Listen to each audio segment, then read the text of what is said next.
Lumipat ako sa bayan ng San Isidro nang walang pasabi sa kahit sinong kakilala.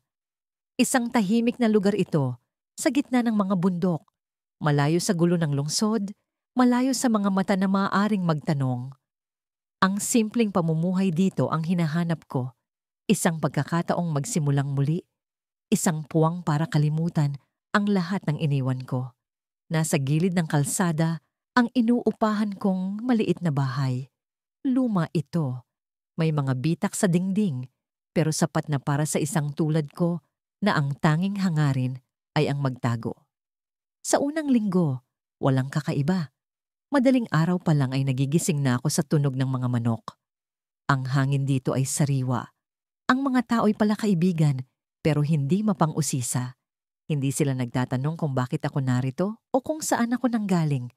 Sapat na ang simpleng magandang araw para magpatuloy ang bawat isa sa kanilang gawain. Sa tingin ko, ito ang perpektong lugar para magpakalayo-layo. Ngunit kahit gaano ko kagustuhang magpanggap na normal ang lahat, may mga gabi na hindi ko mapigilan ang pagbalik ng mga alaala.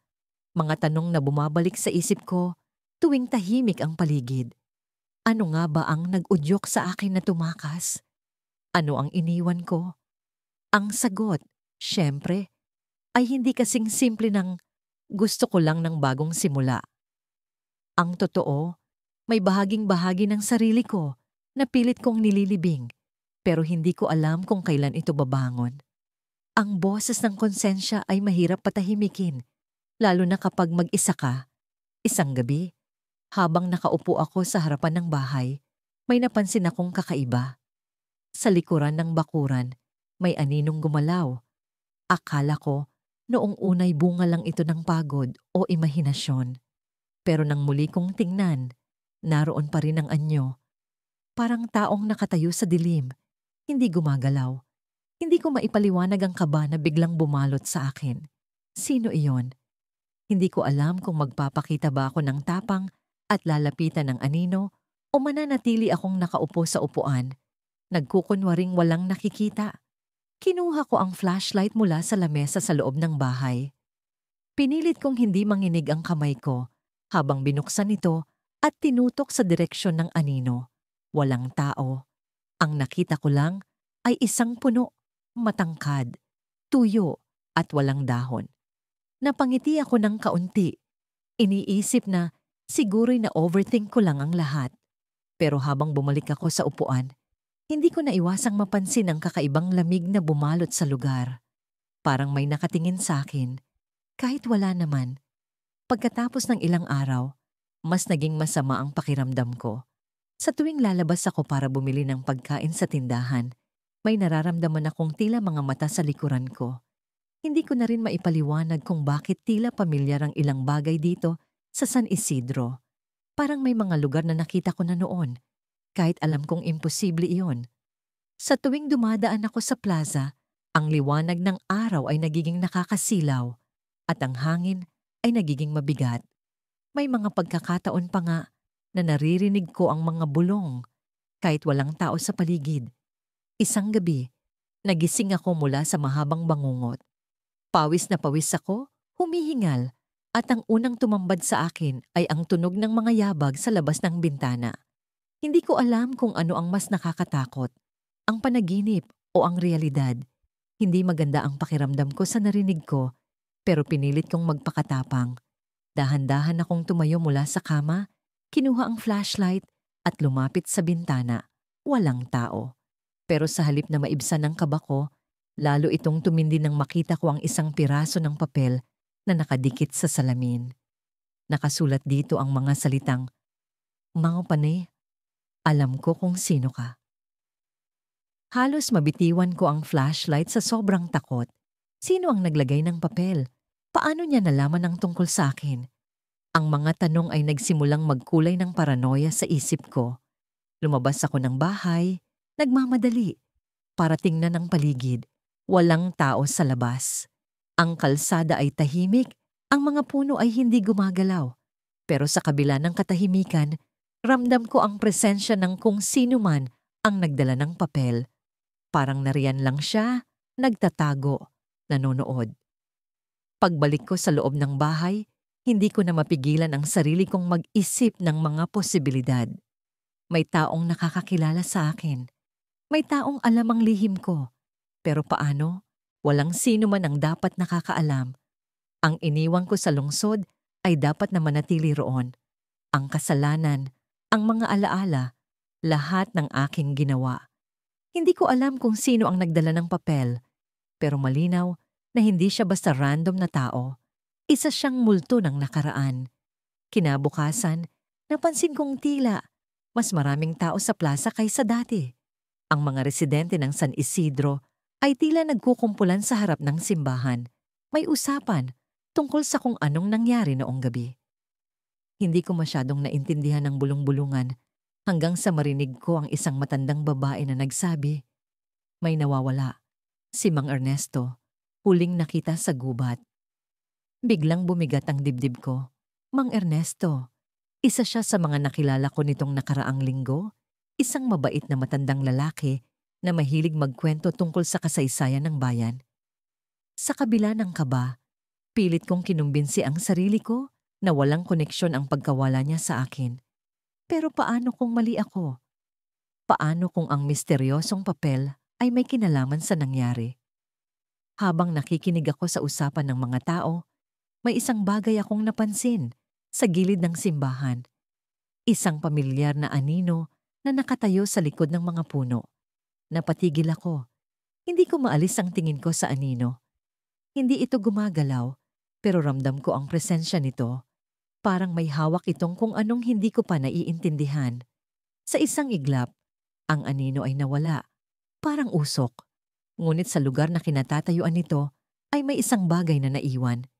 Isang piraso ng papel na may nakasulat na salitang, "Hindi mo matatakasan." Nanginig ang buong katawan ko. Pagkaraan ng ilang linggo sa bagong bayan, unti-unti kong natutunan ang ritmo ng buhay dito. Tahimik, simple, malayo sa magulong lungsod na iniwan ko. Ang mga tao'y pala kaibigan, ngunit hindi masyadong mapang-usisa. Isang bagay na lubos kong pinahalagahan. Sa tuwing may magtatanong kung saan ako nanggaling, sinasagot ko ng maikli at may ngiti. Sa kabisera. Hindi na sila nag-uusisa pa. May maliit akong inuupahang kubo sa gilid ng bundok, malapit sa taniman ng kape. Tuwing umaga, naamoy ko ang halimuyak ng sariwang lupa at dahon. Masarap ang hangin dito, malinis. Parang kaya nitong burahin ang lahat ng dumi ng nakaraan. Panandalian akong nakahinga nang maluwag sa ganitong kabagalan ng buhay. Ngunit sa tuwing sasapit ang gabi, iba ang nararamdaman ko. Parang may mabigat na aninong nakadikit sa likuran ko. Tahimik ngunit naroon, nagmamatyag. Isang gabi, habang nag-iisa ako sa kubo, narinig ko ang kaluskos sa labas. Hindi ito ang karaniwang tunog ng hangin o ng mga dahon. May ritmo, may bigat. Ang mga yabag ay papalapit. Kinuha ko ang lampara at dahan-dahang lumapit sa pintuan. Nang buksan ko ito, walang tao. Tanging ang malamig na hangin at ang dilim ng gabi. Ngunit nang tingnan ko ang lupa, may marka ng sapatos. Malalaki ang mga ito, hindi akin. Naisip kong baka isa lang itong mangingisda o magsasaka na nagkamali ng daan. Ngunit hindi maalis sa isip ko ang tanong, sino ang maglalakad sa ganitong oras ng gabi? At bakit sa paligid ng kubo ko? Sinubukan kong kalimutan ito, ngunit kinabukasan, naramdaman ko ang kakaibang tensyon sa hangin. Parang may mga matang nakatingin sa akin kahit saan ako magpunta. Sa palengke, sa simbahan, kahit sa kalsada. Ang mga ngiti ng mga tao ay tila may laman. Parang may alam sila na hindi ko alam. Nang sumapit ang ikatlong gabi, muling narinig ko ang kaluskos. Sa pagkakataong ito, mas malapit, mas malinaw. Hindi ko na pinatay ang lampara. Sa halip, hinawakan ko ito ng mahigpit at tahimik na lumabas. Ang mga puno sa paligid ay tila nagkukubli ng kung anong misteryo. Sa pagitan ng mga anino, may nakita akong figura, isang lalaki. Nakatayo siya sa pagitan ng mga punong kahoy, hindi gumagalaw. Ang kanyang mukha ay natatakpan ng anino, Ngunit alam kong nakatingin siya sa akin. May kailangan ka ba? Tanong ko. Pilit pinatatatag ang boses ko. Hindi siya sumagot. Ngunit naramdaman kong ngumiti siya. Hindi sa paraang magiliw, kundi sa paraang nakakagambala. Tumalikod siya at naglakad papalayo. Papasok sa gubat. Hindi ko siya sinundan. Bumalik ako sa loob ng kubo. Ngunit ang kaba sa dibdib ko ay hindi na nawala. Lumipas ang 1 linggo nang hindi ko na muling nakita ang lalaki. Subalit, may mga kakaibang bagay ang nagsimulang mangyari. Ang mga gamit ko sa loob ng kubo ay gumagalaw sa kabila ng hindi ko paggalaw. Ang silyang naiwan kong nakaayos sa mesa ay bigla na lang nakatagilid. Ang mga pinto ay bumubukas kahit wala namang hangin. Sa ilalim ng kama, may natagpuan akong isang lumang litrato. Hindi ko ito pag-aari. Sa litrato, may 2 lalaki. Isa sa kanila, pamilyar ang mukha. Ako, ang litrato ay lumang-luma. Parang kinunan ilang dekada na ang nakaraan, ngunit hindi ko maalala kung kailan ito. Ang isa pang lalaki sa litrato ay nakatitig sa akin. May ngiti sa kanyang mukha. Nang tingnan ko ng mabuti, napansin ko ang suot niyang sapatos. Ang parehong sapatos na nag-iwan ng marka sa lupa sa labas ng kubo ko. Ilang araw akong hindi nakatulog. Ang bawat tunog, bawat anino, bawat bulong ng hangin ay tila may kahulugan. Napansin ko rin ang mga tao sa bayan. Parang may iba sa kanilang tingin. Hindi ko alam kung guni-guni ko lang, ngunit ang mga mata nila tila puno ng alingasngas. Sa tuwing lalapit ako, bigla silang tumatalikod o umiwas ng tingin. Ang pakiramdam ko ay parang unti-unti akong ikinukulong ng isang bagay na hindi ko maipaliwanag. Isang umaga, may kumatok sa pintuan ng kubo. Nang buksan ko ito, isang matandang babae ang nakatayo. May dala siyang basket ng prutas, ngunit ang ekspresyon niya ay hindi maipaliwanag. Malamlam, parang may babala. Napansin kong mag-isa ka lang dito, sabi niya. Baka gusto mong sumama sa amin sa pista sa bayan bukas. Nagpasalamat ako sa alok, ngunit tumanggi. Hindi ko alam kung bakit. Ngunit ang tono ng kanyang boses ay nagbigay ng bigat sa dibdib ko. Nang siya'y umalis, napansin kong may iniwan siyang papel sa tabi ng basket. Nang buksan ko ito, may nakasulat na mensahe. Mag-ingat ka. Hindi lahat ng nakaraan ay kayang ilibing. Nang gabing yon, hindi na ako nakatulog. Ang mga salita sa papel ay naglaro sa isip ko. Ang mga tunog sa labas ay tila mas malakas, mas nakakaalarma. At sa wakas, narinig ko ang tunog ng mga yabag, hindi isa, kundi marami. Papalapit, diretso sa pintuan ko, tumayo ako, hawak ang lampara. Nang buksan ko ang pintuan, isang grupo ng mga tao ang nakatayo sa harap. Hindi sila nagsasalita, ngunit ang mga mata nila ay puno ng galit. Sa gitna nila, ang lalaking nakita ko sa gubat, nakangiti. Sa kanyang kamay, may hawak siyang bagay na kilalang-kilala ko. Isang kutsilyong may bahid ng kalawang. Ang parehong kutsilyo na ginamit ko. Taon na ang nakalilipas. Hindi ko inakala na magiging ganito kabigat ang unang gabi ko sa bagong bayan. Sa kabila ng tila tahimik na kalye, ang bawat tunog ng yapak sa labas ng inuupahan kong bahay ay parang martilyo sa dibdib ko. Ang mga dingding ay manipis, ang kisame mababa, at ang amoy ng lumang kahoy ay tila humahalo sa bawat buntong hininga ko. Pero iyon ang kailangan ko. Isang lugar na malayo sa lahat ng nakakakilala sa akin. Isang lugar kung saan maaaring magsimula mula sa wala.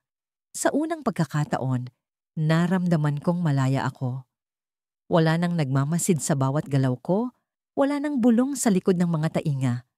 Ngunit ang kalayaan ay may kapalit. Ang katahimikan ay may mga tinig na hindi ko inaasahan. Habang nakahiga ako sa luma at matigas na kutsyon, naririnig ko ang pagkaluskos sa labas ng bintana. Hindi ito malakas, pero sapat para magtindig ang balahibo ko. Sa una, inisip kong baka hayop lang. Marami raw pusang gala sa lugar na ito, sabi ng may-ari ng bahay. Pero sa bawat segundo, tila papalapit ang tunog, parang sinasadya. Pinilit kong huwag pansinin. Bumangon ako at sinara ang bintana. Ang malamig na hangin ng gabi ay umagos sa mukha ko at sa panandalian, naramdaman ko ang katahimikan. Ngunit bago ko pa maibaba ang kurtina, napansin ko ang isang silweta sa labas. Hindi ito malinaw, pero sigurado akong may tao sa likod ng puno. Nakatayo lang siya roon, hindi gumagalaw. Hindi ko makita ang mukha niya, pero alam kong nakatingin siya sa direksyon ko. Mabilis kong isinara ang kurtina, ang kamay ko nanginginig. Pagbalik ko sa kama, nagdasal akong sana hindi lang ito isang pangitain. Marami na akong nakalaban sa buhay, mga alaala, mga tao, at ang sarili ko mismo. Pero ito, iba. Ang pakiramdam ay parang ang nakaraan ko mismo ang nakatayo sa labas ng bahay na yon, naghihintay ng tamang sandali para kumatok. Kinabukasan, nagising ako sa malakas na tunog ng pintuan. Sa una, akala ko'y panaginip lang, pero nang bumangon ako, may tao talagang kumakatok. Mabilis akong tumayo, hinatak ang manipis na kurtina sa sala, at sumilip. Ang isang lalaki, nakasuot ng madilim na jacket, ay nakatayo sa harap ng pintuan. Hindi ko siya kilala. May hawak siyang isang maliit na pakete na parang liham o kahon. Hindi siya mukhang delivery man, at ang pagkatok niya ay parang may sinasabi. Hindi formal, kundi desperado. "Huwag mong buksan," bulong ng isip ko. Pero sa kabila ng takot, bumukas ang bibig ko. "Sino ka? Anong kailangan mo?" Hindi siya sumagot. Sa halip, iniwan niya ang pakete sa harap ng pintuan at umalis nang hindi lumilingon. Ang puso ko'y parang may sariling isip at bago ko pa mapigilan ang sarili ko, binuksan ko ang pinto at kinuha ang iniwang bagay. Maliit na kahon ito, lumang-luma, na parang ilang dekada na ang nakalipas. Nang buksan ko, bumungad ang isang bagay na hindi ko inaasahan, isang lumang litrato. Sa litrato, ako ang nasa larawan. Bata pa ako, siguro mga 10 taon, nasa likod ko ang isang matandang bahay na pamilyar, ang bahay ng lola ko sa bayan kung saan ako lumaki. Kasama ko sa litrato ang isang batang lalaki, halos kasing edad ko. Pero ang mukha niya, hindi ko maaninag. Parang sinadyang burahin ng tinta o ng panahon. Ang kamay ko ay nanginginig habang hawak ang litrato. Paano ito napunta sa isang taong hindi ko kilala? Sino ang lalaking iyon? At bakit niya ako hinahanap? Ang mga tanong ay nagdagsaan sa isip ko pero wala akong sagot. Kahit isa. Sa mga sumunod na araw, sinubukan kong huwag pansinin ang insidente. Nagtrabaho ako sa lokal na tindahan, nakipag-usap sa mga tao na tila walang malasakit sa buhay ko. Pero ang pakiramdam ng pagiging sinusundan ay hindi nawala. Paminsan-minsan, nararamdaman ko ang malamig na tingin sa likod ko habang naglalakad pa uwi. Ang mga yapak sa kalye ay biglang nagiging 2, 3, kahit mag-isa lang ako. Ang bawat anino sa dilim ay nagiging hugis na tila alam ang bawat lihim ko. Isang gabi, habang papauwi mula sa trabaho, napansin kong may papel na nakaipit sa pinto ng bahay ko. Isang sulat. Hindi nagpakilala ang sumulat, pero ang laman ng mensahe ay nagbigay ng kilabot sa akin. Hindi mo maitatago ang lahat. Alam ko kung sino ka. Alam ko kung ano ang ginawa mo. Ang mga salitang yon ay parang kutsilyong tumarak sa puso ko. Sino ang nagsulat nito? At paano niya nalaman? Hindi ko na kayang baliwalain ang lahat ng nangyayari. Nagsimulang maglaro ang isip ko. Bakit ako dumayo rito? Para tumakas. Para ilibing ang isang bagay na matagal nang dapat nawala. Pero ngayon, parang bumalik ang multo ng nakaraan. May dala pang mas malalim na hinanakit. Pagdating ng hating gabi, habang nakahiga ako, narinig ko ang tunog ng pintuan. Hindi pagkatok, kundi ang dahan-dahang pagbukas nito. Ang pintuan ay nasa harap lang ng kama ko, at nang tumingin ako, bumukas ito ng unti-unti. Kahit wala akong nakikita sa likod nito. Ang malamig na hangin ay pumasok at biglang bumangon ang bawat himaymay ng takot sa katawan ko. At doon, sa madilim na pasilyo, Lumitaw ang isang anino.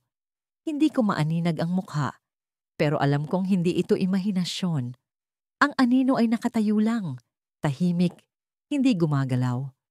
At bago pa ako makapagsalita, narinig ko ang isang pamilyar na boses. Isang boses na matagal ko nang iniwasan. Matagal kitang hinanap. Handa ka na bang harapin ang ginawa mo? Ang boses ay malamig, puno ng galit, at nagmula sa anino. Sa sandaling iyon, alam kong hindi na ako makakatakas.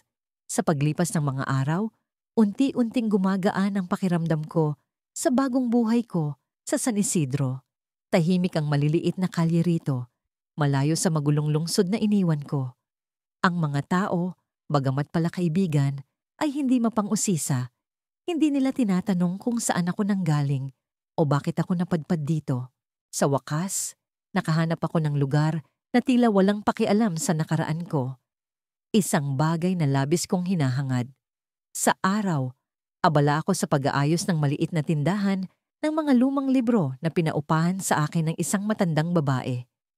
Ang tindahan ay luma at amoy kahoy na binabad sa ulan, ngunit may kakaibang init ito. Ang bawat sulok ay puno ng mga libro na tila may sariling kwento. Katulad ko, sa gabi naman, nauupo ako sa maliit na beranda ng inuupahan kong bahay. Pinapanood ko ang mga bituin habang iniinom ang mainit na tsaa. Nagbabakasakali na ang mga bituin ay may sagot sa mga tanong na gumugulo sa isip ko. Ngunit may mga gabi na hindi ako mapakali. May mga sandali na ang katahimikan ng San Isidro ay tila masyadong tahimik, parang may nakikinig, nagmamasid. Isang gabi, habang nagbabasa ako ng isang lumang nobela sa tindahan, narinig ko ang tunog ng kampana mula sa simbahan sa tapat.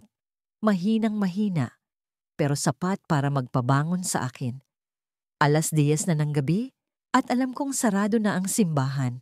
Sino ang nagpatunog ng kampana? Lumabas ako ng tindahan at tumawid sa kalsada.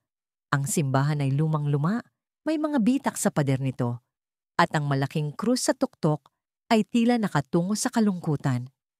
Pumasok ako sa bakuran, hinahanap ang maaring nagpatunog ng kampana, ngunit walang tao. Ang hangin ay malamig, at ang mga dahon ng puno ng akasya ay mabagal na gumagalaw, parang may sarili silang rhythm. May tao ba rito? Tanong ko. Pero ang boses ko ay umalingaw-ngaw lamang sa loob ng simbahan. Sa kabila ng takot, nagpatuloy ako sa paglalakad papasok. Ang mga upuan ay maayos na nakahanay. Ang altar ay tahimik na nakatayo at ang mga kandila ay patay. Ngunit nang lumapit ako sa kampana, napansin ko ang isang piraso ng papel na nakapatong sa kahoy na lamesa sa likod ng simbahan. Alam ko kung sino ka. Ang mga salitang yon ay nakasulat sa pulang tinta, at ang bawat letra ay maingat na inilapat, tila sinadya para mag-iwan ng marka. Ang mga kamay ko ay biglang nanlamig, at ang puso ko ay tumibok ng mabilis. Mabilis kong inikot ang paningin, hinahanap ang sino mang maaaring nag-iwan ng papel na yon. Ngunit walang tao. Ako lang. At ang papel. Halos tumakbo ako pabalik sa bahay. Ang bawat hakbang ay parang may sumusunod sa akin, kahit wala akong naririnig o nakikita. Pagdating ko sa bahay, isinara ko agad ang pinto at inilock. Ang dibdib ko ay parang sasabog sa bilis ng tibok nito. Sino ang nag-iwan ng papel? Paano nila nalaman? Wala akong sinabi kahit kanino tungkol sa nakaraan ko. Wala akong iniwang bakas. Sinigurado kong malinis ang lahat.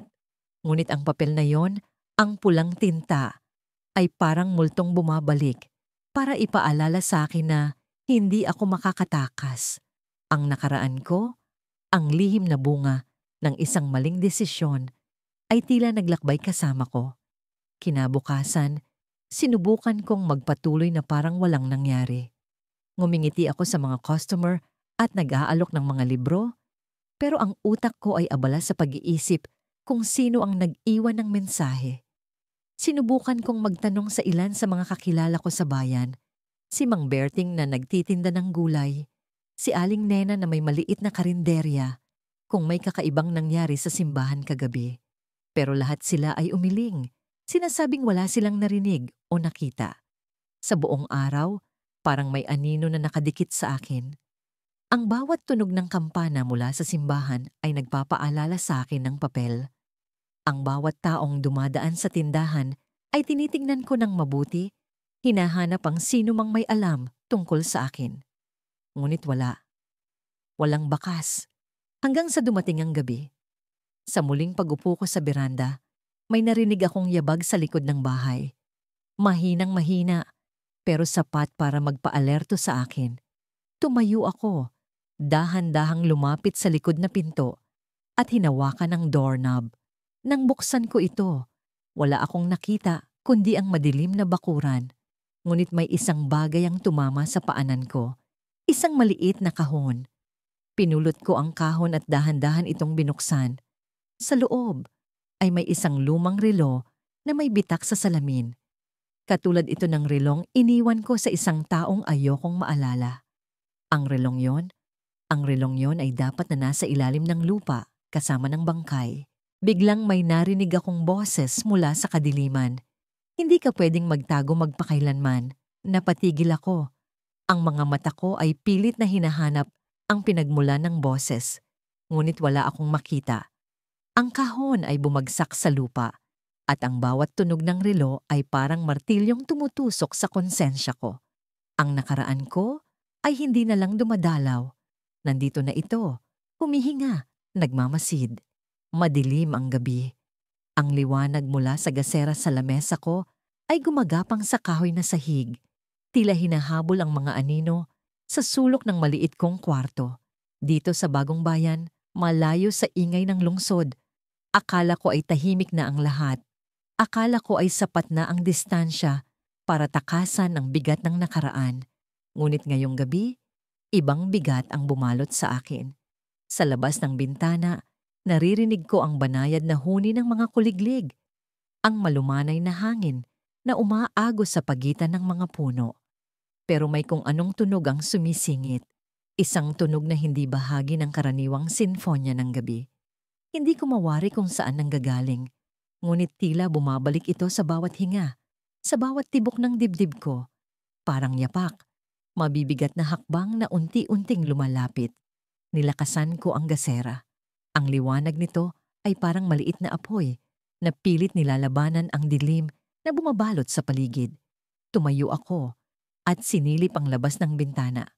Wala naman, puro puno, damo at ang tahimik na daan papunta sa kabayanan. Ngunit bakit parang may presensya? Hindi ko maiwasang maramdaman ang malamig na dampi sa batok ko kahit walang hangin sa loob ng kwarto. Pinilit kong itulog ang pakiramdam, ngunit ang katawan ko ay hindi mapakali. Bumangon ako, nagbukas ng radyo at pinakinggan ang lumang musika na tila nagbibigay ng aliw. Ngunit sa gitna ng awitin, may naririnig akong pabalik-balik na tunog. Pagsingit ng isang hindi inaasahang tunog, isang boses na pabulong. Hindi malinaw, pero sapat para magpatayo ng balahibo sa braso ko. Alam ko. Naputol ang musika, tumigil ang radyo. Ang gasera ay kumikislap, parang nawawalan ng lakas. Umiikot ang mundo ko, pero nananatili akong nakatayo sa gitna ng kwarto. Ang tunog ng yapak kanina ay bumalik. Mas malinaw, mas malapit. Hindi ito guni-guni. Hindi ito isang pangkaraniwang tunog. May nilalang sa labas, sa likod ng pintuan ng maliit kong bahay. Ang puso ko ay tila tumatakbo sa bilis ng kabayo. Hindi ko alam kung magtatago ba ako o haharapin ang kung anumang nasa labas.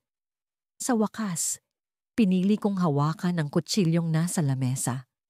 Mabigat ito sa kamay ko, pero nagbibigay ng pakiramdam ng seguridad kahit kaunti.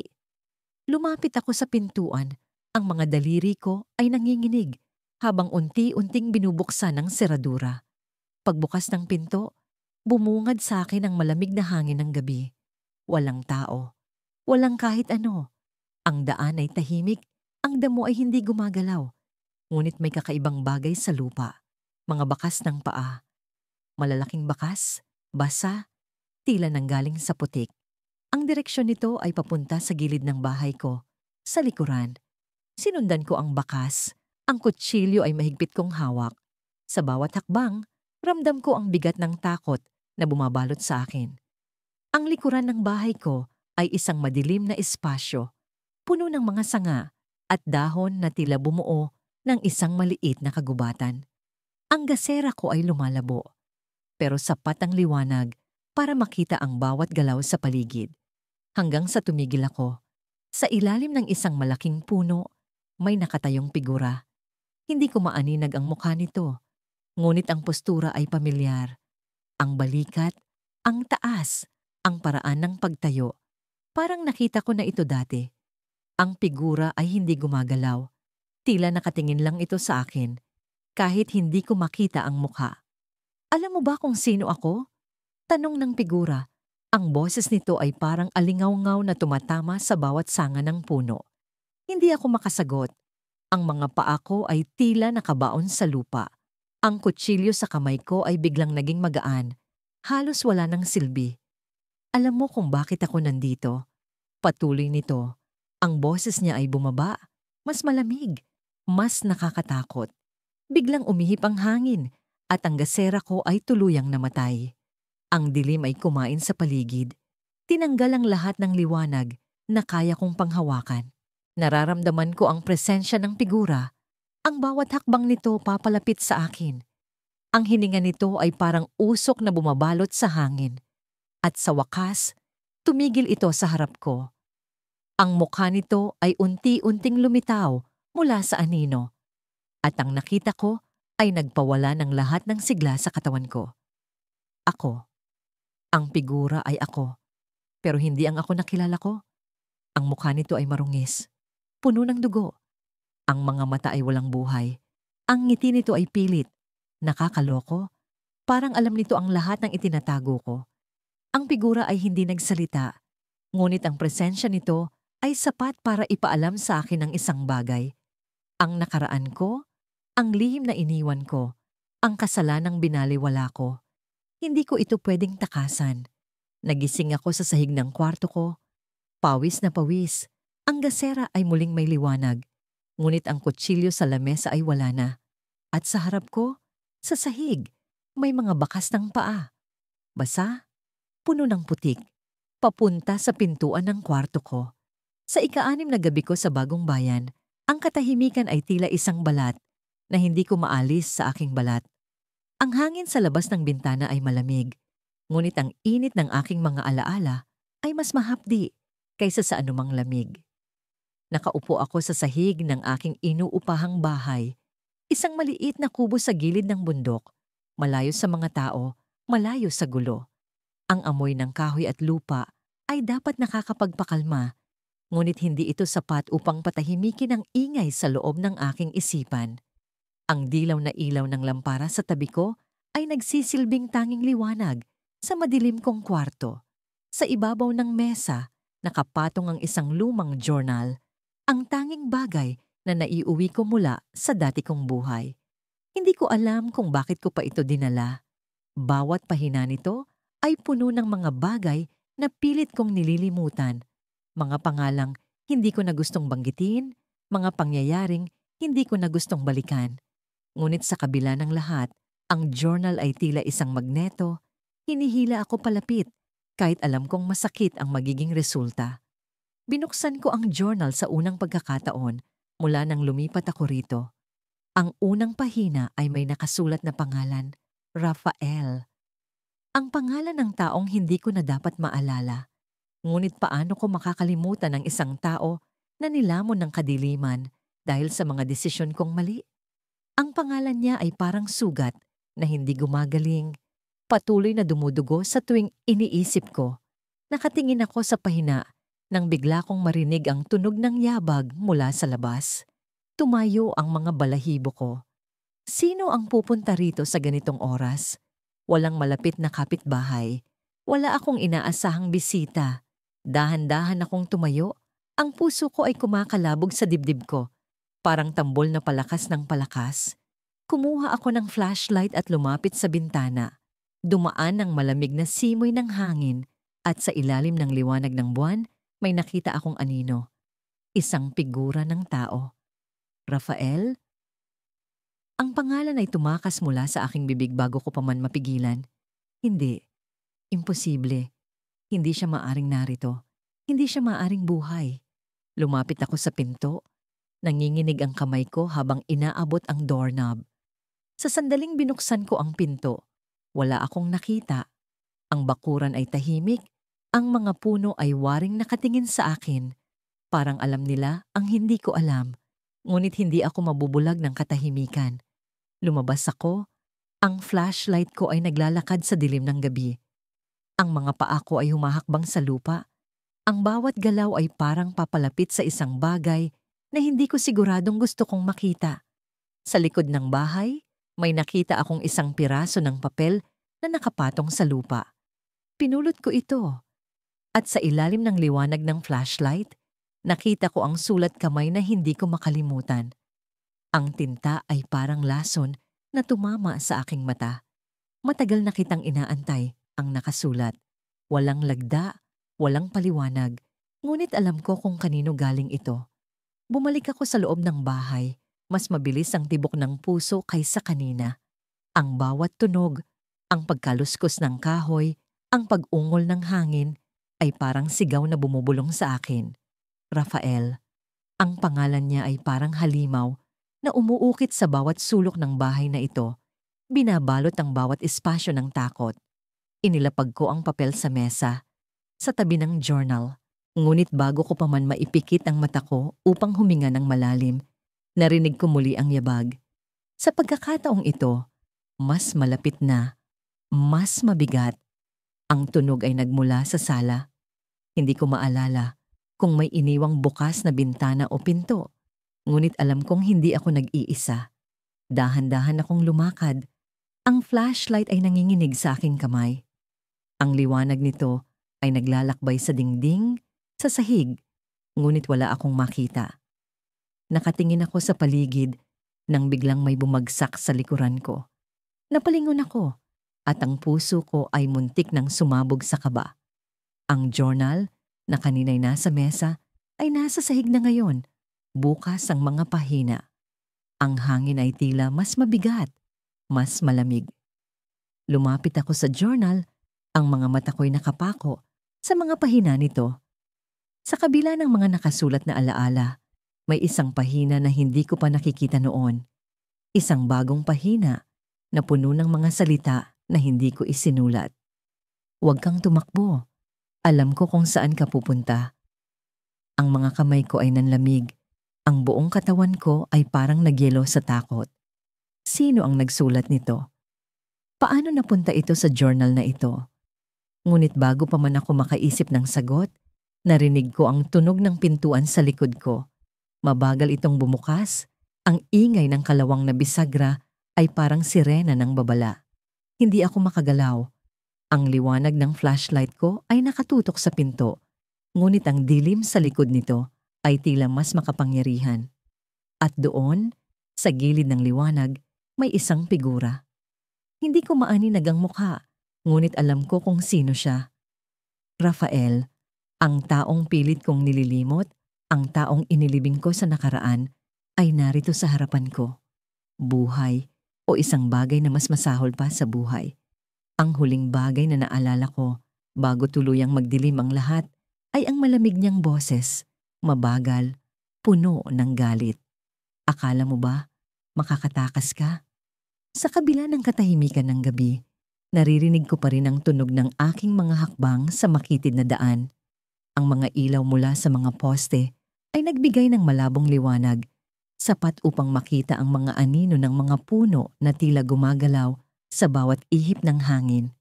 Ang malamig na simoy ay dumadampi sa aking balat, ngunit ang pawis sa aking noo ay tila hindi alintana ang lamig. Sa bawat hakbang, nararamdaman ko ang bigat ng mga alaala. Ang mga pangyayaring pilit kong tinatakasan. Ang maliit na bayan na ito, sa unang tingin, ay tila perpekto para sa akin. Malayo sa ingay, sa gulo, sa mga tao na maaaring makilala ang aking pangalan. Walang nakakakilala sa akin dito, walang tanong. walang pag-uusisa. Isang tahimik na lugar kung saan maaari akong magsimula muli. Kung saan maaari kong ilibing ang aking nakaraan. Pero ngayong gabi, ang hangin ay may kakaibang dalang kilabot. Nakaramdam ako ng kakaibang bigat, parang may mga matang nakamasid, kahit wala akong nakikita. Nililinlang lang ba ako ng sarili kong isip? O sadyang may nagmamasid? Narating ko ang lumang bahay na inuupahan ko. Ang pintura nito ay kupas na, ang mga dingding ay may bitak, at ang sahig nito ay lumalangit-ngit sa bawat hakbang. Pero ito ang lugar na pinili kong maging tahanan. Isang lugar na hindi kaakit-akit, hindi pansinin. Binuksan ko ang pinto at pumasok. Sinigurado kong nakalock ito. Madilim ang loob, pero hindi ko pinatay ang ilaw. Gusto kong manatili sa dilim. Mas ligtas ang pakiramdam ko kapag hindi ko nakikita ang paligid. Sa mesa, naroon ang isang bote ng alak na binili ko kanina. Binuksan ko ito, uminom, at naramdaman ang init na gumapang sa aking lalamunan. Pero hindi nito kayang burahin ang bigat na nararamdaman ko. Bumalik sa isip ko ang araw kung kailan nagsimula ang lahat. Isang gabi na puno ng galit, takot, at desisyon na hindi na mababawi. Pilit kong nililibing, pero mas lalo lang itong gumigising. Ang mga mukha, ang mga sigaw, ang dugo. Pumikit ako, pilit na binabaon ng lahat, pero para silang multo na hindi mapakali. Bigla kong narinig ang tunog ng pagbagsak mula sa likod ng bahay. Napabalikwas ako, hawak ang bote ng alak na parang sandata. Huminga ako ng malalim, sinubukang pakalmahin ang sarili. Siguro nahulog lang ang isang bagay, baka hangin lang. Pero ang tunog ay tila hindi gawa ng hangin. Malakas, tiyak, parang sinadya. Lumapit ako sa bintana, sinilip ang labas. Wala akong nakita. Ngunit ang puso ko ay bumibilis ang tibok. Hindi ko kayang baliwalain. Kinuha ko ang flashlight, binuksan ang likod na pinto, at dahan-dahang lumabas. Ang paligid ay tahimik, maliban sa tunog ng mga kuliglig. Ang flashlight ay nagbigay liwanag sa damuhan, sa mga kahoy na bakod, sa mga lumang kagamitan na nakatambak sa likod ng bahay. Wala akong nakitang kakaiba. Ngunit naroon ang pakiramdam na may mali. Isang pakiramdam na hindi ko maipaliwanag. Tila may presensyang hindi ko makita, pero nararamdaman ko. Nang papasok na sana ako ulit, naramdaman ko ang malamig na hangin na dumapo sa likod ng aking leeg. Napalingon ako, ngunit wala pa rin. Nagsimula akong maglakad pabalik sa pinto, pero nang akmang hahawakan ko ang doorknob, naramdaman kong may gumagalaw sa likod ko. Napalingon ako, at sa wakas, may nakita ako, isang anino. Hindi ko maaninag ang mukha nito, pero tiyak akong may tao. Tumakbo ito. Mabilis, papunta sa kakahuyan. Hindi ko alam kung anong pumasok sa akin, pero hinabol ko ito. Ang mga puno ay nagsimulang magdilim habang lumalalim ang gabi. Ang flashlight ko ay gumuguhit ng liwanag sa madilim na daan, pero hindi ko na makita ang anino. Tumigil ako. Huminga ng malalim. Naririnig ko ang tunog ng aking sariling paghinga, ang tibok ng puso ko na parang paputok. Ngunit sa pagitan ng mga tunog na yon, narinig ko ang isang bagay, isang boses. Mahina, halos bulong, pero malinaw sa akin. Hindi mo kami matatakasan. Nanigas ang buong katawan ko. Ang boses na yon ay hindi ko lang basta narinig. Kilala ko ito. Alam ko kung sino ang nagsalita. Ngunit imposible. Hindi siya maaring narito. Hindi siya maaring buhay. Pero ang boses ay nagpatuloy. Nagiging mas malakas, mas malinaw. Tila lumalapit. Bakit mo ginawa? Bakit mo kami iniwan? Tumingin ako sa paligid, gamit ang flashlight para hanapin ang pinagmulan ng boses, pero wala akong makita. Ang hangin ay tila humihip sa tainga ko. Dala ang mga bulong na hindi ko kayang takasan. Tumakbo ako pabalik sa bahay, hindi na iniisip ang likod ko. Sa bawat hakbang, naririnig ko ang boses na sumusunod, nagiging mas malapit, mas matalim. Hindi mo kami matatakasan. Pagdating ko sa bahay, Isinara ko ang pinto ng may lakas. Sinigurado ko na nakalock ito. Pinatay ko ang flashlight at umupo sa sahig. Sinusubukang kalmahin ang sarili. Pero bago pa man ako makahinga ng malalim, narinig ko ang isang tunog, isang katok. 1, 2, 3. Mula sa harap na pinto, sinubukan kong huwag gumalaw, huwag huminga. Pero ang katok ay nagpapatuloy, mas malakas, mas agresibo. Sa huli, tumayo ako. Hawak ang bote ng alak, naglakad ako patungo sa pinto. Hinila ko ang kurtina sa gilid para silipin ang nasa labas. Sa dilim, may isang figura. Hindi ko maaninag ang mukha nito, ngunit naroon ito. Nakatingin, nakatayo, hindi gumagalaw. At sa sandaling yon, naramdaman ko ang malamig na hangin na dumapo sa likod ng aking leeg. Napalingon ako at naroon siya. Ang mukha na pilit kong kinakalimutan. Ang taong akala ko'y nailibing na sa nakaraan. Tumingin siya sa akin at sa kanyang mga mata, nakita ko ang galit. Hindi ka na makakatakas. Hindi ko alam kung bakit ko pa sinubukan. Sa bawat hakbang papalayo sa bayan ng San Isidro, iniisip ko na nagawa ko na ang imposible, ang makawala. Pero sa mga gabing tahimik sa bago kong tirahan, naririnig ko pa rin ang bulong ng nakaraan. Ang mga sigaw, ang mga tanong na hindi ko kayang sagutin. Ang buhay dito sa Santa Elena ay simple. Walang sino man ang nag-uusisa. Ang mga tao'y abala sa kani-kanilang trabaho at ang kanilang pakikitungo ay sapat na magalang, ngunit hindi mapanghimasok. Nasa isang maliit na bahay ako na nasa gilid ng kagubatan, malayo sa sentro ng bayan. Sa tuwing papasok ako sa palengke o kainan, hindi nila ako binibigyan ng pansin. Isa lamang akong estranghero na dumadaan. Isang mukha na madaling kalimutan. Eksaktong gusto ko. Isang gabi, habang nakaupo ako sa balkonahe, pinagmamasdan ng dilim ng kagubatan, naramdaman ko ang malamig na hangin na tila may dalang mensahe. Hindi ito ang karaniwang lamig na dala ng gabi. May ibang bigat ito, ibang presensya. Parang may nanunood. Tumayo ang mga balahibo ko at ang dibdib ko'y bumigat. Pero wala akong nakita. Imahinasyon lang, sabi ko sa sarili. Pilit na pinapakalma ang tumatakbo kong isip. Kinabukasan, nagpunta ako sa palengke para bumili ng pagkain. Habang tinitingnan ko ang mga prutas sa isang pwesto, may narinig akong pamilyar na tawanan mula sa likuran. Hindi ito ang karaniwang tunog ng mga nag-uusap. Kilala ko ang tawa na yon. Isa sa mga taong iniwan ko sa San Isidro. Napatingin ako sa paligid, pilit na hinahanap ang pinagmulan, ngunit wala akong nakita. Walang mukha, walang bakas. Ngunit ang puso ko'y bumilis at ang mga kamay ko'y nanginginig habang hawak ang basket. Umalis ako nang hindi pa tapos ang pamimili. Habang naglalakad pa uwi, hindi ko maiwasang lingunin ang bawat sulok ng daan, ang bawat tao, ang bawat anino. Mabilis ang tibok ng puso ko at ang mga hakbang ko'y pabigat ng pabigat. Pagdating sa bahay, isinara ko ang pinto at binarahan ito ng upuan. Katahimikan. Ngunit sa kabila nito, hindi ko maiwasang maramdaman na may ibang presensya sa paligid. Sa mga sumunod na araw, tila naging mas malakas ang hangin sa gabi. Naririnig ko ang kaluskos sa labas, ang tunog ng mga dahon na parang may naglalakad. Nagsimula akong maglagay ng kandado sa mga bintana at binawasan ko ang oras na ginugugol ko sa labas.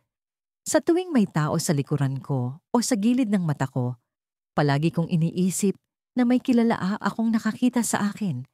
Pero hindi ko sila mahuli. Lagi silang nawawala bago ko pa man masiguro. Isang gabi, habang nagbubuhos ako ng tubig sa lababo, narinig ko ang tunog ng pintuan sa likod ng bahay. Mabagal itong bumukas, tila may gumuguhit sa kahoy. Mabilis akong napalingon, ngunit wala akong nakita. Ang pintuan ay nakasarado. Lumapit ako, hawak ang kutsilyo mula sa kusina at sinilip ang labas. Katahimikan, ngunit ang puso ko'y bumilis. Alam ko kung ano ang naramdaman ko. Hindi ito hangin. Hindi ito aksidente. Sa gitna ng gabi, nagising ako sa tunog ng mga yapak. Malinaw ito, mabigat, papalapit sa kwarto ko. Nanatili akong nakahiga, pilit na iniisip na baka panaginip lang ito. Ngunit ang tunog ay hindi tumigil. Tumayo ako. Dahan-dahang binuksan ng drawer kung saan nakatago ang maliit na baril na binili ko bago lumipat. Lumapit ako sa pinto at dahan-dahang binuksan ito. Walang tao. Ngunit may bakas ng sapatos sa sahig. Basa, parang galing sa labas. Hindi ko na kaya. Kinuha ko ang baril, isinuksok sa bag at naglakad palabas ng bahay. Ang hangin ay malamig, ang paligid ay madilim, ngunit ang takot ko ay nagpapakilos sa akin. Kailangan kong umalis. Hindi ko na kaya ang presensya. Hindi ko na kaya ang pakiramdam na may sumusunod sa akin, na may nakatingin. Ngunit bago pa man ako makalayo, naramdaman ko ang isang kamay sa balikat ko. Napalingon ako at sa harapan ko ay isang mukha na matagal ko nang iniwasan. Ang mga mata niya ay puno ng galit, puno ng tanong. Nasaan ang iniwan mo? Tanong niya. Malamig ang boses, puno ng bigat. Hindi ko kayang sumagot. Ang boses ko'y nawala at ang mundo'y tila huminto. Alam mo kung bakit ako nandito, dagdag niya, at ang puso ko'y tila bumagsak. Hindi na ako makagalaw. Ang nakaraan ko, ang bagay na akala kong nailibing ko na, ay tumayo sa harapan ko. Buhay at handang kunin ang lahat ng sinubukan kong buuin. At sa isang iglap, narinig ko ang tunog ng isang bagay na bumagsak sa likod ko. Napalingon ako at ang pintuan ng bahay ko ay nakabukas. Sa loob, may isang anino na gumagalaw. Hindi ko alam kung sino yon o kung anong dala niya. Ngunit alam ko na hindi na ako ligtas. Ang hangin sa bagong bayang ito ay tila may kakaibang lamig ngayong gabi. Hindi ko alam kung dahil ba sa umuusbong na taglamig o sa bigat ng nararamdaman ko. Ang katahimikan ng lugar na ito ang siyang naging dahilan kung bakit ko ito pinili. Isang bayan na malayo mula sa ingay ng aking nakaraan. Pero sa bawat paghinga, sa bawat hakbang, ramdam ko ang bigat ng mga alaala na pilit kong nilalabanan. Parang anino, palaging sumusunod. Nakaupo ako sa luma kong sopa, ang mga matay nakatuon sa isang basag na bintana na hindi ko pa napapalitan simula nang lumipat ako rito. Sa tuwing titingnan ko ito, pakiramdam ko'y may kung anong nasa labas, nagmamasid, naghihintay. Sinubukan kong iwaksi ang ideya, pero hindi ko maalis sa isip ang mga mata. Mga matang tila nasa dilim, nakatingin sa akin. Kanina lang, habang naglalakad ako papunta sa tindahan, may narinig akong tila mga yapak sa likuran ko. Lumingon ako, ngunit walang tao. Pinalipas ko yon. Iniisip na baka nilikha lang ng imahinasyon ko. Pero nang makita ko ang isang lalaki sa kabilang kalsada, nakatayo sa lilim ng poste ng ilaw, napakapit ako ng mahigpit sa aking jacket. Hindi ko maaninagan ang mukha niya dahil sa dilim, ngunit ang tindig niya. Parang kilala ko. Napakabilis ng tibok ng puso ko habang pinipilit kong huwag huminto sa paglalakad. Pagdating ko sa tindahan, sinadya kong magtagal sa loob. Iniwasan kong tumingin sa bintana, sa takot na baka makita ko siya muli. Pero kahit nasa loob na ako, pakiramdam ko'y hindi pa rin ako ligtas. Ang tunog ng mga kahon na binubuksan ng tindera, ang tunog ng cash register, lahat ng yon ay tunog na dapat nakakapagpakalma. Pero sa halip, ang mga tunog na yon ay parang bumubuo ng isang kakaibang ritmo, parang nagbabanta. Lumabas ako ng tindahan ng may kaba. Pilit na ipinapamukha sa sarili na wala akong dapat ikatakot. Pero nang dumaan ako sa parehong kalsada pauwi, naroon pa rin siya, ang lalaking iyon. Nakatayo sa parehong lugar, hindi gumagalaw. Tumigil ako sa paglalakad at sa unang pagkakataon, napansin ko ang isang bagay na ikinabahala ko ng husto. Ang suot niyang jacket, kulay itim, may punit sa kanang braso. Eksaktong katulad ng jacket na suot ni. Hindi, imposible. Hindi siya maaring narito. Mabilis akong naglakad pa uwi, halos tumakbo. Pagdating ko sa bahay, sinigurado kong nakalak ang lahat ng pinto. Ang mga kamay ko'y nanginginig habang inilak ang huling kandado. Tumayo ako sa gitna ng sala, pilit na pinapakalma ang sarili. Dito ako ligtas, sabi ko sa sarili ko. Walang makakapasok, walang makakahanap sa akin. Pero ang katahimikan ay mas nakakatakot kaysa sa ingay.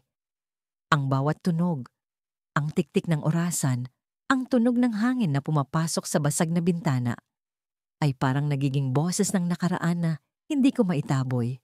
Hindi ko mapigilang mag-isip kung paano niya ako natagpuan. Naisip ko ang lahat ng ginawa ko para maitago ang sarili. Ang pagtapon sa mga lumang gamit, ang pagpalit ng pangalan. Pero kung siya ngayon, paano niya ako nasundan? Inabot ko ang bote ng alak sa tabi ng mesa, sinubukang lunurin ng kaba. 1, 2, 3 lagok. Naramdaman ko ang init na bumalot sa akin, pero hindi nito napawi ang takot. Sa halip, naging mas malinaw ang lahat. Ang mga mata, ang jacket, ang malamig na ngiti na tila nakikita ko sa dilim. Hindi ko kayang baliwalain. Hindi ko kayang magpanggap. Nagdesisyon akong silipin ang labas. Dahan-dahang lumapit ako sa bintana. Ang bawat hakbang ay parang kumakalampag sa aking dibdib. Nang masilip ko ang kalsada, wala ng tao. Walang lalaking nakatayo. Walang sino man. Parang guni-guni lang ang lahat. Pero bago ko pa man napawi ang takot, napansin ko ang isang bagay na ikinabagsak ng bote sa aking kamay. Isang piraso ng papel na nakatupi, nakaipit sa pagitan ng basag na salamin ng bintana. Hindi ko alam kung paano ito nakapasok. Hindi ko alam kung kailan. Pero sa bawat segundo na nakatingin ako sa papel, ramdam ko ang panlalamig ng buong katawan ko. Inabot ko ito, nanginginig ang mga daliri. Binuksan ko at doon ko nakita ang sulat. Iisang linya lang ang nakasulat, ngunit sapat para magpaikot ng buong mundo ko. Hindi mo ako matatakasan. Halos hindi ko na malaya na napaatras ako, na napatumba ang mesa sa likod ko. Ang mga mata ko'y hindi maalis sa papel na yon, sa napakalinaw na pananakot na nakasulat. Sino ang nagsulat nito? Paano niya nalaman? At higit sa lahat, paano niya ako natagpuan? Sa gitna ng gulo ng isip ko, biglang may narinig akong tunog mula sa likod ng bahay. Isang tunog na parang may pinto na bumukas. Mabilis akong tumakbo papunta sa kusina, ngunit nang makarating ako, nakita kong bukas na nga ang pintuan sa likuran. Ang malamig na hangin ay pumapasok at sa kadiliman may isang figura na nakatayo. Hindi ko maaninag ang mukha dahil sa dilim, ngunit ang kasuotan niya, ang itim na jacket na may punit sa kanang braso, ay malinaw na malinaw. Dumilim ang paligid habang naglalakad ako sa makipot na daan papunta sa aking inuupahang bahay sa gilid ng bundok. Ang bayan na ito ay tila ba nilulo ng katahimikan, isang kalmadong balot ng malamig na hangin. Dito ako nagtago mula sa nakaraan, mula sa buhay na iniwan ko, mula sa mga alaala na patuloy na sumusunod sa akin. Subalit kahit gaano kalayo ang tinakbo ko, parang may anino akong di maikubli. Palaging nasa likod ko, palaging naririnig ang bawat hakbang ko. Pagpasok ko sa bahay, sinalubong ako ng kahoy na sahig na may kaunting langit-ngit sa bawat hakbang. Ang amoy ng lumang pintura at alikabok ay parang nakasanayan ko na, kahit na hindi ito kailanman naging komportable. Sa sulok ng sala, naroon ang lumang kabinet na palaging nakakandado. Sa loob nito, naroon ang mga bagay na hindi ko kayang itapon, mga piraso ng nakaraan na pinilit kong ibaon, ngunit hindi kayang kalimutan. Wala akong lakas na buksan yun sa ngayon. Umupo ako sa sirasirang sopa na tila ba nagmamakaawang palitan at dumukot ng sigarilyo mula sa bulsa. Ang usok na lumabas mula rito ay parang ulap na patuloy na bumabalot sa akin, nagtatago sa mga mata ng mundo. Sa bawat buntong hininga, inaalala ko kung bakit ako narito. Hindi ko na kayang manatili sa dating lugar. Masyadong maraming tanong, masyadong maraming sulyap, masyadong maraming alaala. Lahat sila ay nag-uusig sa akin. Kaya tumakbo ako. Iniwan ang lahat. Nagsimula ulit sa lugar na walang may alam sa akin. Ngunit ang katahimikan ng gabi ay tila may sariling boses. Sa labas ng bintana, ang buwan ay nagmistulang mata na nakatunghay. Pinagmamasdan ang bawat galaw ko. Biglang may kumatok. Isang mabigat, malalim na tunog na parang dumadagundong sa dingding ng bahay. Natigilan ako. Wala akong bisita, wala akong inaasahan. Sa ganitong lugar, bihira ang dumalaw, lalo na sa ganitong oras. Tumayo ako. Pinilit ang mga paa kong lumakad papunta sa pinto. Ang bawat hakbang ay nagdadala ng mabigat na kaba. Nang binuksan ko ang pinto, isang malamig na hangin ang humampas sa mukha ko. Walang tao. Tanging ang dilim at katahimikan ang naroon. Ngunit bago ko maisara ang pinto, may napansin akong bagay sa sahig. Isang maliit na kahon, kulay itim. May mga gasgas na tila ba matagal nang ginamit. Pinasok ko ito sa loob at inilapag sa mesa. Ang kahon ay may kadenang bakal na nakakandado. Hinanap ko ang susi, ngunit wala akong makita. Pinagmasdan ko ito ng mabuti. May mga ukit sa gilid, isang pamilyar na disenyo. Napahinto ang paghinga ko. Ang disenyo ay pareho sa luma kong cabinet. Hindi ito maaring nagkataon. Sino ang naglagay nito dito? At paano nila nalaman ang tungkol sa akin? Hinawakan ko ang kahon. At sa pagdikit ng mga daliri ko rito, parang may dumaloy na malamig na pakiramdam sa buong katawan ko. Napalunok ako. Parang may mga mata sa bawat sulok ng bahay. Napatingin ako sa kabinet sa sala at ang puso ko'y bumilis ang tibok. Ang kahon na ito ay parang bahagi ng kabinet, isang bagay na hindi ko na dapat makita muli. Dala ng takot at galit, kinuha ko ang martilyo sa ilalim ng lababo. Hindi ko na inisip pa ang maaring mangyari.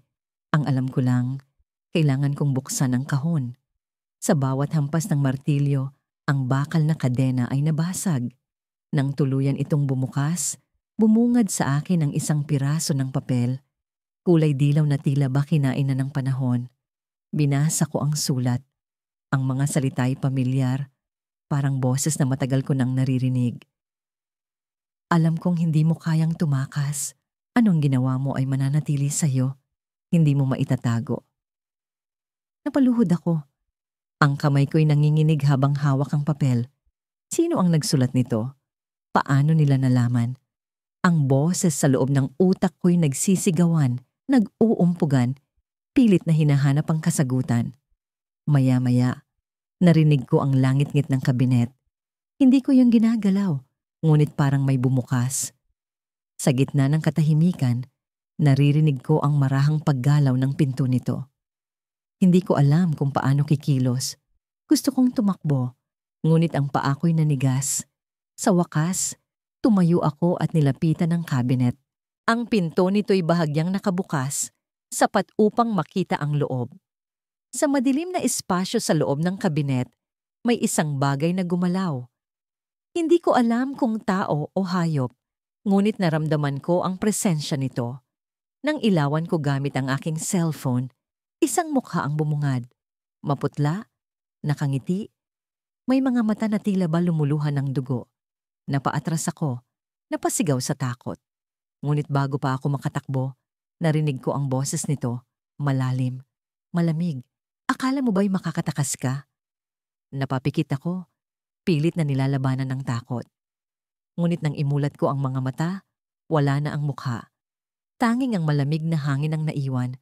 Ngunit alam ko, hindi iyon katang-isip.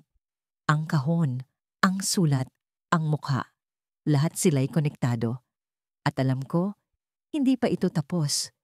Sa gabi ng taglamig, habang bumubulong ang hangin sa labas ng lumang bahay na tinutuluyan ko, naramdaman kong muli ang bigat ng nakaraan. Tumira ako sa bayan ng San Marcelino para magsimulang muli, para takasan ang mga alaala at kasalanang umiikot sa isip ko. Ngunit kahit pagaano kalayo ang narating ko, tila hinahabol pa rin ako ng mga anino ng nakaraan. Nakatitig ako sa isang basag na salamin sa dingding na tila may sariling buhay. Ang pira-pirasong imahe ng aking mukha ay nagbigay ng kakaibang sensasyon. Parang hindi ako ang taong nakikita ko. Sa ilalim ng dilim ng gabi, naramdaman kong may kung anong malamig na presensya sa likod ko. Napahigpit ang kapit ko sa tasa ng kape. Ang init nito ang tanging nagpapaalala sa akin na narito ako, gising, at hindi sa bangungot. Nang biglang tumunog ang lumang telepono sa tabi ng mesa, halos mabitawan ko ang tasa. Sino ang tatawag sa ganitong oras?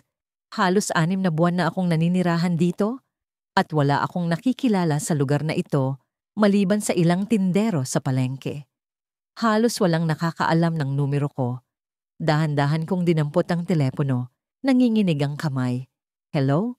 Tanong ko. Pilit pinatatag ang boses ko. Sa kabilang linya, isang pamilyar na tinig ang sumagot. Kumusta ka na, Mateo? Halos bumagsak ang mundo ko sa narinig. Ang tinig na yon, ang tinig na halos 2 taon kong iniwasan, ay parang kutsilyong tumusok sa dibdib ko. Hindi ako makapagsalita. Ang damdamin ng takot at galit ay bumalot sa akin na parang sinasakal ang bawat hininga ko. Alam kong nandyan ka. Dagdag ng tinig, malamig at puno ng panunumbat. Hindi mo maitatago ang ginawa mo. Naputol ang linya. Hindi ko alam kung sino ang tumawag, pero alam kong hindi iyon aksidente. Ang mga salitang binitiwan niya ay parang sumpang bumalot sa akin. Nagpaalala ng bawat madilim na lihim na sinubukan kong ilibing sa lugar na ito. Lumabas ako ng bahay, hindi alintana ang lamig ng gabi. Ang hangin ay parang mga palaso na tumutusok sa balat ko, pero mas matindi ang kirot sa loob ko. Naglakad ako patungo sa kakahuyan sa likod ng bahay, isang lugar na madalas kong puntahan para mag-isip. Ngunit ngayong gabi, hindi pag-iisip ang nais ko. Nais kong makatakas sa tinig na yon, makatakas sa nakaraan. Habang naglalakad, naramdaman kong may mga mata na nakamasid sa akin. Tumigil ako, tumingin sa paligid, pero walang tao. Ang katahimikan ng gabi ay nakakapangilabot, at ang tunog ng mga yapak ko sa lupa ay parang mga tambol na nagpapabilis sa tibok ng puso ko. Pagdating ko sa isang maliit na clearing, tumigil ako. Tumitig ako sa lupa, sa eksaktong lugar kung saan ko inilibing ang lihim na daladala ko. Ang mga kamay ko ay nanginginig habang hinahaplos ang malamig na lupa. Sinubukan kong pigilan ang mga alaala, pero hindi ko kaya. Ang tunog ng sigaw, ang amoy ng dugo, ang bigat ng kasalanan, lahat ito ay bumalik sa akin na parang alon na hindi ko kayang pigilan. Hindi ko na malayang may mga yapak na papalapit sa likod ko. Nang lingunin ko, isang lalaki ang nakatayo roon. Isang taong hindi ko inaasahang makikita kailanman. Si Raul. Ang taong iniwan ko. Ang taong dapat ay wala na. Mateo, sabi niya, malalim ang boses. Akala mo ba'y makakatakas ka sa akin? Ang mukha niya ay puno ng galit, ngunit may kung anong kakaibang ningning sa mga mata niya. Hindi ko alam kung paano siya nakarating dito. Hindi ko alam kung paano niya nalaman. Ngunit ang presensya niya ay parang multo na bumalot sa akin. Raul, anong ginagawa mo dito? Tanong ko. Pilit pinipigilan ang takot. Pero alam kong nararamdaman niya yon. Alam kong nararamdaman niya ang pagkakabasag ko. Ngumiti siya, ngunit ang mangiti niya ay may halong panunuya. Hindi mo ba alam, Mateo? Ang nakaraan ay hindi basta-basta nawawala. Hinahabol ka nito, kahit saan ka magpunta. Bago pa ako makasagot, nakita ko ang bagay na hawak niya, isang pala. Ang parehong pala na ginamit ko para ilibing ang aking lihim. Ang parehong pala na iniwan ko, iniwang akala ko'y hindi na babalik. Hindi mo na ako kailangang turuan kung saan ko hahanapin. Sabi niya, itinuturo ang lupa sa harap ko. Alam ko na kung ano ang nilibing mo. Ang malamig na hangin ay tumigil at ang katahimikan ng gabi ay tila sumabog sa ingay ng tibok ng puso ko. Wala akong magawa kundi tumitig sa kanya, sa pala, sa lupa. Sa sandaling iyon, alam kong wala na akong kawala. At bago ko pa man masabi ang kahit ano, isinaksak ni Raul ang pala sa lupa. Ang unang paghuhukay ay parang kampana ng kamatayan.